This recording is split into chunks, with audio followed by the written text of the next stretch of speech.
दोस्तों, जैसा कि आप सब लोगों को मालूम है कि 22 तारीख की रात को, माफ कीजिएगा दिन को, अप्पा राव लंबी छुट्टी के बाद वापस आ गए एचसीयू और उनके स्वागत के लिए स्वाभाविक तौर पर एबीवीपी और बीजेपी समर्थक कर्मचारी, पहले से शिक्षक भी उनके स्वागत के लिए उनके ऑफिस में मौजूद थे।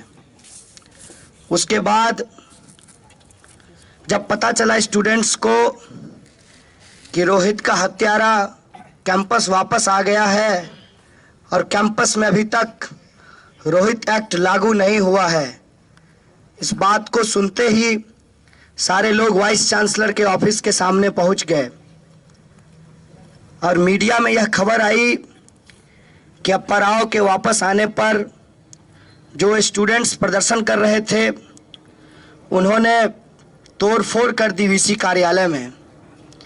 मैं इस पे आपको एक बात बता देना चाहता हूं कि स्टूडेंट्स ने कोई तोड़फोड़ नहीं की थी। वो लोग जाकर के ऑफिस के सामने प्रोटेस्ट करना ही शुरू किए थे कि अंदर से जो लोग बैठे हुए थे अप्पा राव के समर्थक, वो उनके ऊपर हमला बोल दिया। तेलंगाना स्टेट पुलिस को भी पता नहीं कैसे तैयार किया गया था, लेकिन वो भारी संख्या में तैयार थे और ज्यों ही ये तथाकथित क्लैश हुआ, भयानक लाठीचार्ज की गई और ये जो वीडियो है जो जॉइंट एक्शन कमेटी के द्वारा बनाया गया, ये वीडियो रिलीज नहीं हो पाया क्योंकि पहले ही उन्होंने कैंपस का वाईफाई बंद कर दिया था ताकि ये वीडियो मीडिया को ना दिया जा सके। और एबीवीपी समर्थक गुंडे और आरएसएस समर्थक जो लोग वाइस चांसलर ऑफिस में मौजूद थे, उन्होंने जो तोड़फोड़ की उसको जॉइंट एक्शन कमेटी के मेंबरों द्वारा तोड़फोड़ बताया गया और इसकी आड़ में पुलिस के द्वारा लाठीचार्ज की गई। लाठीचार्ज की दास्तां ये है, वो ओरिजिनल वीडियो अगर आप देखेंगे तो आपके रोंगटे खड़े हो जाएंगे। दिल्ली में भी हम लोग लाठियां खाते रहते हैं, लेकिन उसकी जो हालत है, शायद या तो हम लोग डर करके प्रोटेस्ट में जाना बंद कर देंगे या इतना गुस्सा आएगा कि इस बार तो उन्होंने तोड़फोड़ नहीं की, लेकिन अगले बार जरूर वो लोग तोड़फोड़ कर देंगे। इस तरीके का दर्दनाक वीडियो है। वो स्टूडेंट्स को पकड़ करके 4 पुलिस वाले जैसे बोरे को घसीटते हैं सड़कों पे, उस तरीके से घसीटा गया और पकड़ते हुए महिला पुलिस दिख रही है लड़कियों को, लेकिन पीटते हुए मेल पुलिस दिख रहा है। और बहुत ही दर्दनाक हालत में एक लड़के से मिलने की कोशिश की गई, लेकिन जो ही मैं हॉस्पिटल की तरफ जा रहा था, मेरी गाड़ी के ऊपर हमला हुआ। फिर लोगों ने कहा कि हॉस्पिटल पब्लिक प्लेस है, वहाँ जाना ठीक नहीं होगा और हो सकता है कि हॉस्पिटल में पहले से इनके लोग मौजूद हों और हॉस्पिटल को तोड़फोड़ करके वायलेंस को इंस्टिगेट करके ये कहें कि जेएनयू प्रेसिडेंट ने आकर के वायलेंस करवाया है। इसलिए मैं मिलने नहीं गया। एक स्टूडेंट अभी तक आईसीयू में है। इसके अलावे बहुत सारे लोग घायल हैं और छोटी मोटी इंजरी की तो बात ही मत कीजिए कि कितने लोगों को हुआ है। और जब जिस दिन मैं वहाँ था तो मुझे 25 स्टूडेंट और 2 शिक्षकों की गिरफ्तारी की खबर मिली थी। जब वहाँ से निकलने लगा तो पता चला कि 39 लोग हैं, लेकिन नंबर महत्वपूर्ण नहीं है।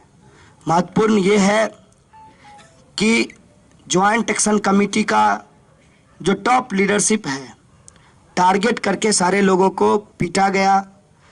जब डिटेन करके ले जा रहे थे, गाड़ियों में भी पुलिस के द्वारा पीटा गया उनको। फिर पुलिस इस असमंजस में थी कि इनको जेल भेजें कि नहीं भेजें। अंततः हुक्मरानों ने आदेश दिया होगा कि इनको जेल भेजना है, और सारे लोगों को जुडिशियल कस्टडी में भेज दिया गया। और इतना करने से उनका मन नहीं भरा, क्योंकि उनको मालूम था कि जब जानकारी लगेगी कि ये सारी चीज़ें हुई है, स्टूडेंट्स के अंदर उबाल आएगा। स्टूडेंटों का हिम्मत तोड़ने के लिए मेस के अंदर खाना बंद कर दिया गया, बिजली काट दी गई, पानी का सप्लाई रोक दिया गया। और जब छात्रों ने कम्युनिटी किचन बनाने का डिसीजन लिया, उनके सामान छीन लिए गए, तोड़ दिए गए, और जो लोग खाना बना रहे थे उनको भी पीटा गया। कुल मिलाकर के आप ये कह सकते हैं कि यूनिवर्सिटी को एक जेल बना दिया गया है।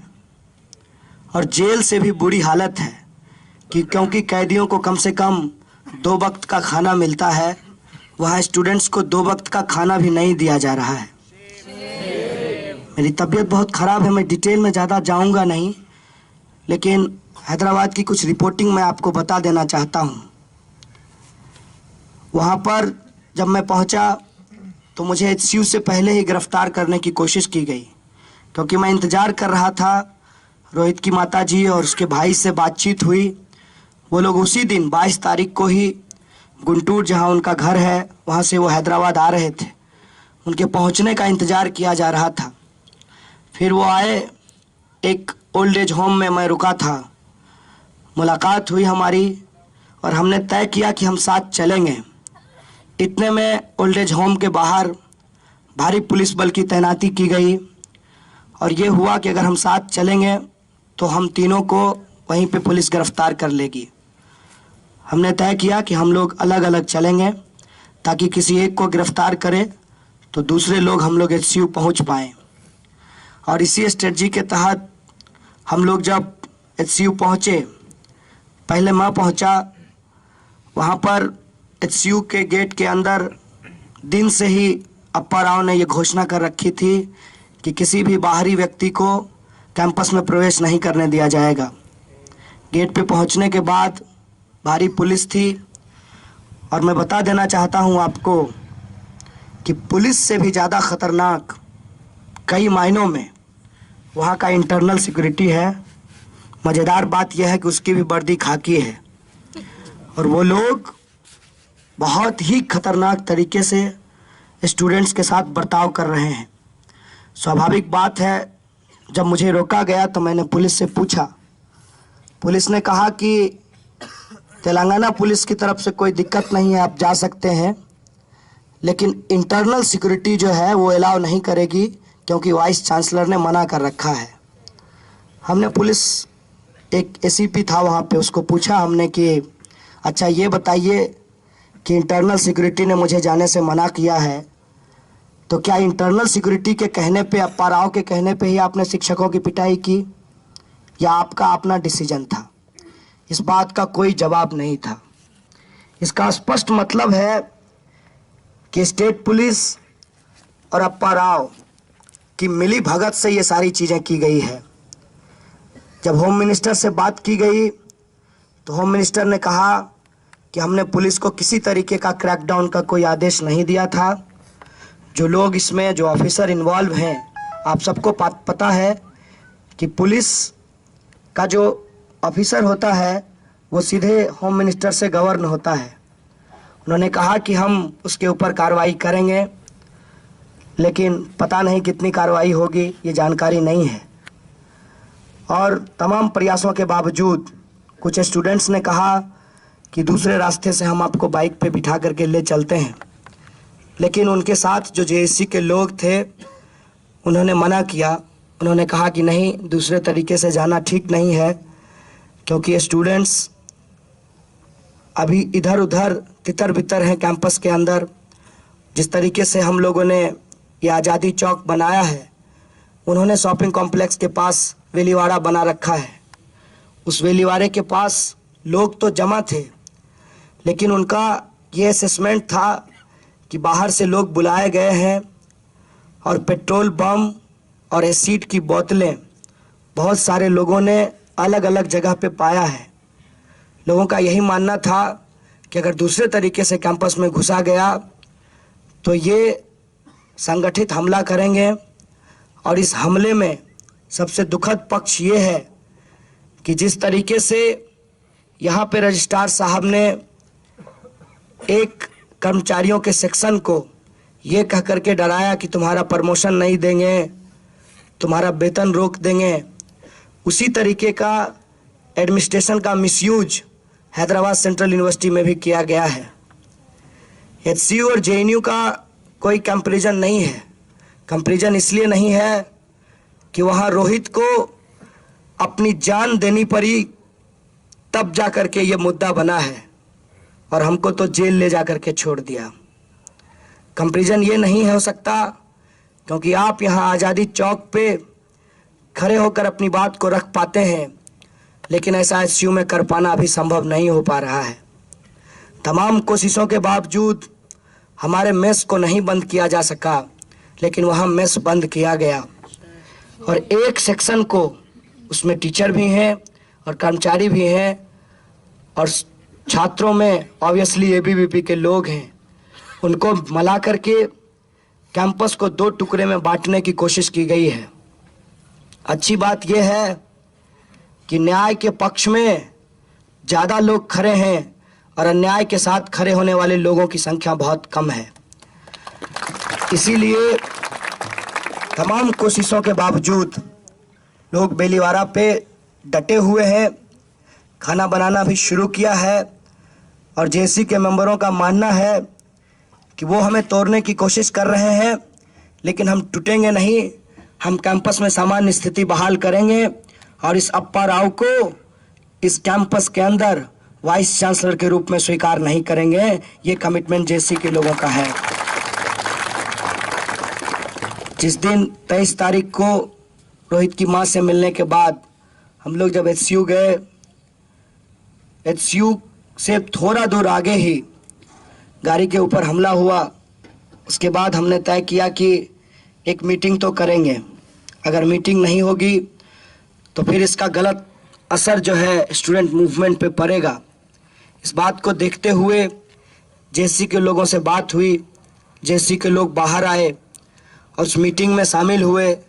वो मीटिंग था committee to save the constitutional rights.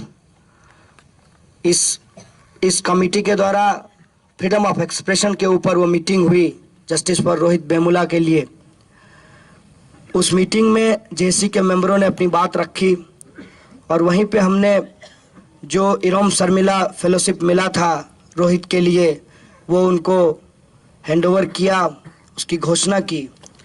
जेसी के मेंबरों ने साफ साफ ये बात कहा, और ये बात यहाँ भी होनी ज़रूरी है, कि एक कोशिश की जा रही है एचसीयू और जेएनयू का कंपैरिजन करके। जिस तरीके से एचसीयू को दो हिस्से में बांटा गया है, इस देश के स्टूडेंट मूवमेंट को दो हिस्से में बांटने की। इसीलिए हम यहाँ से खड़ा होकर के ये कहना चाहते हैं कि ये कोशिश सरकार की नाकाम होगी। उनके जो एजेंट हैं उनकी ये कोशिश नाकाम होगी, क्योंकि स्टैंड विद जेएनयू की लड़ाई जस्टिस फॉर रोहित वेमुला की लड़ाई का एक्सटेंशन है। इसीलिए स्टैंड विद जेएनयू अब बोला जाएगा जेएनयू स्टैंड्स विद एचसीयू, और हम इस लड़ाई को इस तरीके से आगे बढ़ाएंगे। जेएसी के मेंबरों से बातचीत हुई और उन्होंने इस बात पे सहमति दिखाई और उसको एक बेहतर प्रपोजल माना कि हम दिल्ली जेएसी के लोग और हैदराबाद जेएसी के लोग मिलकर के इसी महीने के आखिर में अलीगढ़ जाएंगे और वहां पर जो माइनॉरिटी स्टेटस छीनने की कोशिश की जा रही है उस लड़ाई के साथ खड़े होंगे। ये समय बहुत गंभीर समय है, इसीलिए मैं बार बार गुजारिश कर रहा हूं कि किसी एक संगठन, किसी दो संगठन या किसी 5 संगठन के चाहने से यूनिटी नहीं इमर्ज की है। इस देश के अंदर जो खतरा है, उस खतरे को जो लोग समझ रहे हैं, उनकी जो समझदारी है, और ख़ास करके ये समझदारी जो स्टूडेंट्स के अंदर पैदा हुई है, जो पॉलिटिकली वाइब्रेंट हैं, जो समझते हैं कि राजनीति का हमारे जीवन में क्या महत्व है, उन लोगों की समझदारी की वजह से यह एकता सुनिश्चित हुई है। इस एकता को हमको बना करके रखना है, चाहे कितना भी कोशिश किया जाए, इस एकता को हम नहीं तोड़ेंगे। याद कीजिए, सरकार ने बार बार कोशिश की एक इशू के बरक्स दूसरे इशू को खड़ा करके पहले इशू को भुला दिया जाए। ये लड़ाई भुला देने वालों और याद करने वालों की लड़ाई है। इसीलिए हम कहते हैं कि रोहित भी जिंदा है, बाबा साहब भी जिंदा हैं, अखलाक भी जिंदा है, तुम भी जिंदा हो, हम भी जिंदा हैं, और हम सामाजिक न्याय की लौ को जिंदा रखेंगे और उसे जलाएंगे। जो लोग इसे तोड़ने की कोशिश कर रहे हैं, उनको हम कह देना चाहते हैं कि आप छुपकर चाहे हमारे समूह में शामिल हो या खुलकर उनके समूह में शामिल हो, आपको पहचानने में हमको देर नहीं लगेगी। हम सूंघ लेंगे आपको, और हम आपको कह देना चाहते हैं कि तुम लाख कोशिश कर लो, लेकिन इस बार तुम्हारी किसी भी साजिश में हम फंसने वाले नहीं हैं। और जो लड़ाई रोहित वेमुला ने छेड़ा है, जो लड़ाई हमने ऑक्यूपाई यूजीसी मूवमेंट के दौरान छेड़ा है, जो लड़ाई हमने तमाम कैंपसेस की ऑटोनॉमी को लेकर के छेड़ा है, उस लड़ाई को हम एकजुट तरीके से आगे बढ़ाएंगे। और इस लड़ाई का लॉजिकल कल्मिनेशन इस देश के अंदर कम्युनल फासिज्म को डिफीट करना है। इस देश के अंदर जो कास्टिस्ट फोर्सेज हैं, उनको डिफीट करने की लड़ाई है। मैं आपको कह देना चाहता हूं कि हैदराबाद की स्थिति दिल्ली की स्थिति से बहुत अलग नहीं है। कैंपस के अंदर जो स्टूडेंट हैं, इस बात को बहुत बखूबी समझते हैं कि कैंपस के भीतर क्या चल रहा है, लेकिन बाहर जो लोग होते हैं कैंपस से, उनका ओपिनियन मीडिया के द्वारा तैयार किया जाता है। और मीडिया का एक खास हिस्सा जिस तरीके से जेएनयू को लेकर के हिंदी मीडिया और एक आध अंग्रेजी चैनलों ने एक गलत ओपिनियन बनाया, उसी तरीके से तेलुगु मीडिया जो सीधे सीधे बीजेपी का चैनल है, वो इस तरीके का नैरेटिव तैयार करने का कोशिश किया। शुरू में ये रिपोर्टिंग मैं आपको करना चाहता हूं कि जेएनयू के लोग जानबूझ करके अपने इशू को इस तरीके से उठा रहे हैं ताकि रोहित को न्याय नहीं मिल पाए। अभी जब जेएनयू के लोग ये तय किए हैं कि हम रोहित की लड़ाई को आगे बढ़ाएंगे, क्योंकि हम रोहित के न्याय को लेकर के ही लड़ रहे थे जब हमारे ऊपर ये क्रैकडाउन हुआ, तब उनका नैरेटिव ये है कि जेएनयू के लोग दिल्ली से चलकर हैदराबाद आकर हैदराबाद का माहौल खराब करना चाहते हैं, एचसीयू का माहौल खराब करना चाहते हैं। इस तरह का डिबेट तेलुगु मीडिया के अंदर चलाया गया। हम बस एक बात कहना चाहते हैं, यहाँ से चाहे ये आज़ादी चौक हो, चाहे एचसीयू से, कि आप इस देश के अंदर जो लड़ाई है छात्रों की, वो लड़ाई है कि सबको शिक्षा दिया जाए, सबको वजीफा दिया जाए, और कैंपस के अंदर जो कास्ट डिस्क्रिमिनेशन है उसको बंद किया जाए, और जो हमारा डेमोक्रेटिक राइट है, जो हमारा कॉन्स्टिट्यूशनल राइट है, उसे किसी भी तरीके से हम छीनने नहीं देंगे। इस बात को वो डाइल्यूट करने के लिए हमेशा एक नई नई चाल चलते रहते हैं।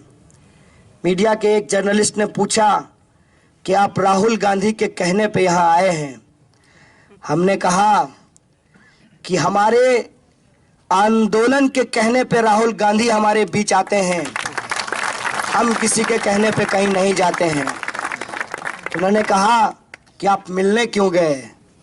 हमने कहा हम तमाम लोगों से मिल रहे हैं जो हमारे सवाल को आज अपना सवाल बताकर हमारा समर्थन कर रहे हैं, क्योंकि हम किसी एक पॉलिटिकल पार्टी की चाकरी नहीं करना चाहते हैं।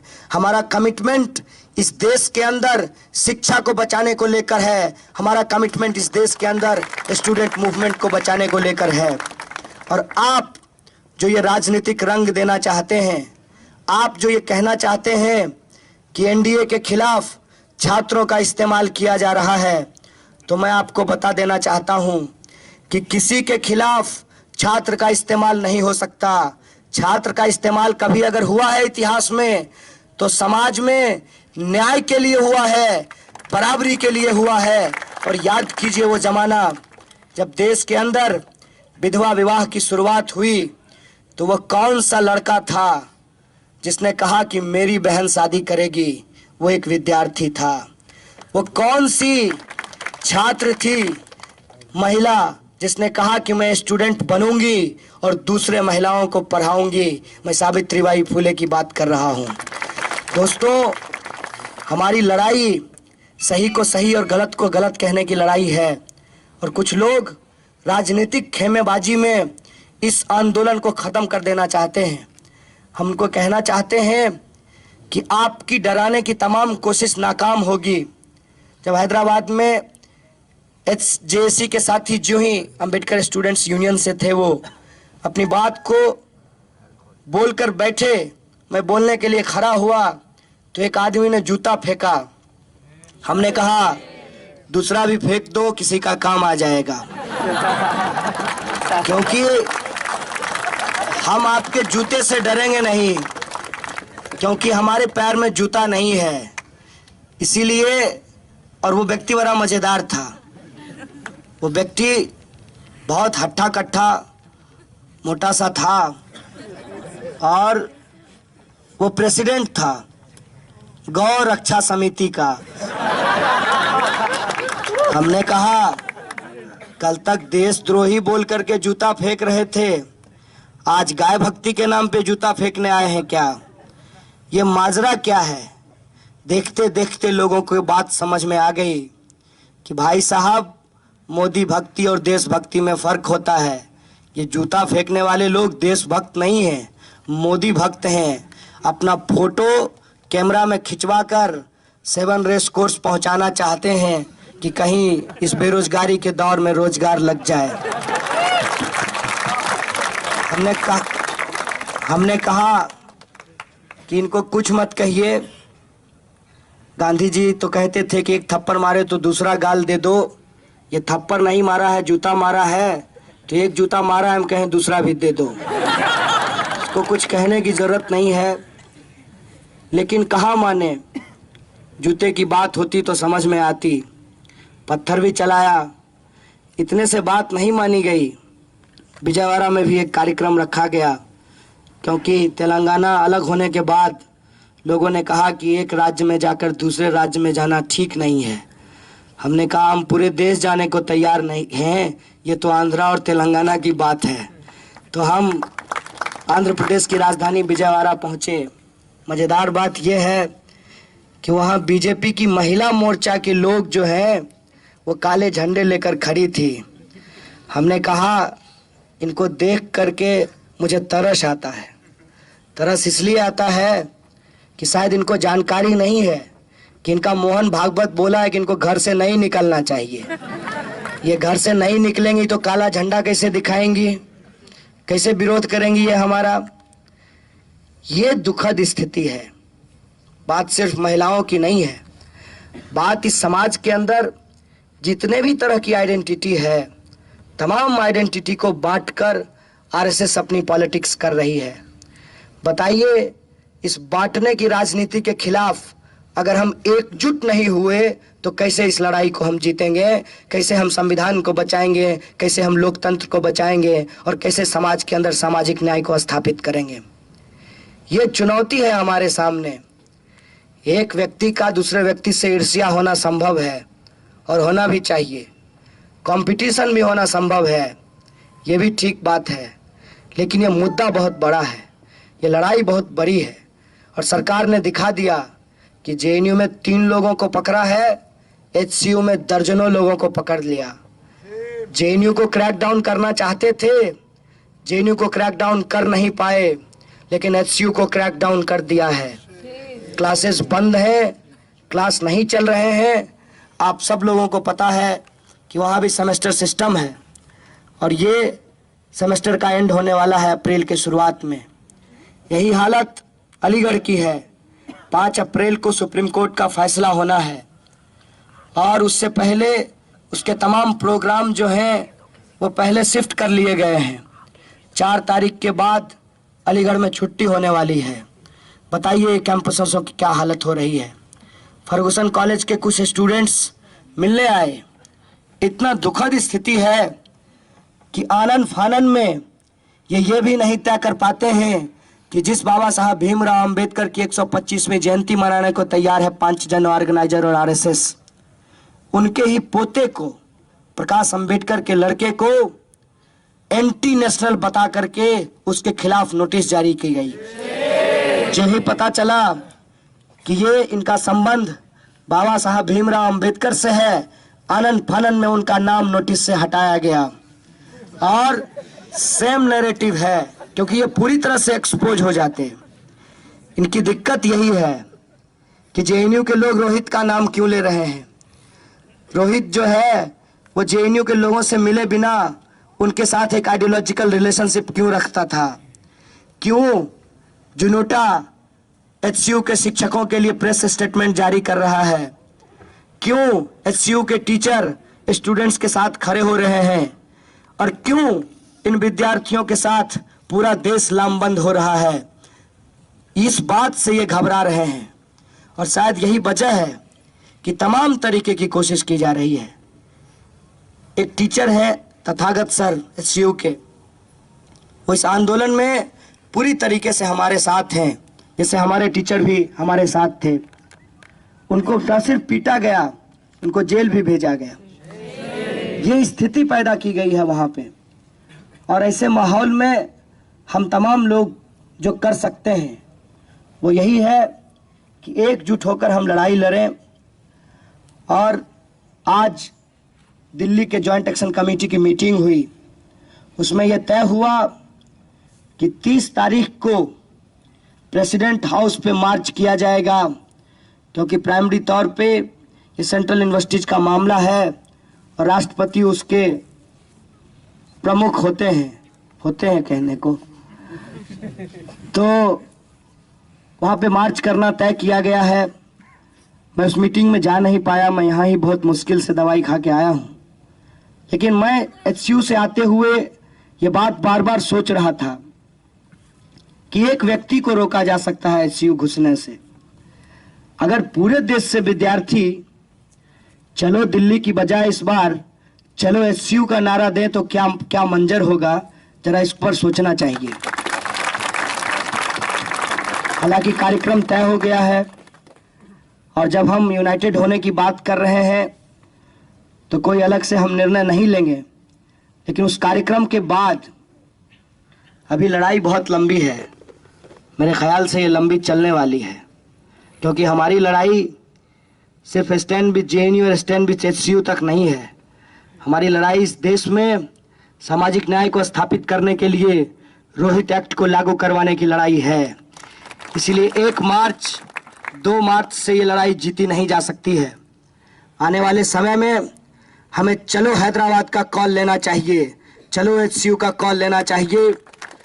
हम बाकी जो जेएससी के लोग हैं, दूसरे शहरों में जो बना है, उससे भी जेएनयू एचसीयू के बिहाफ पे बात करेंगे।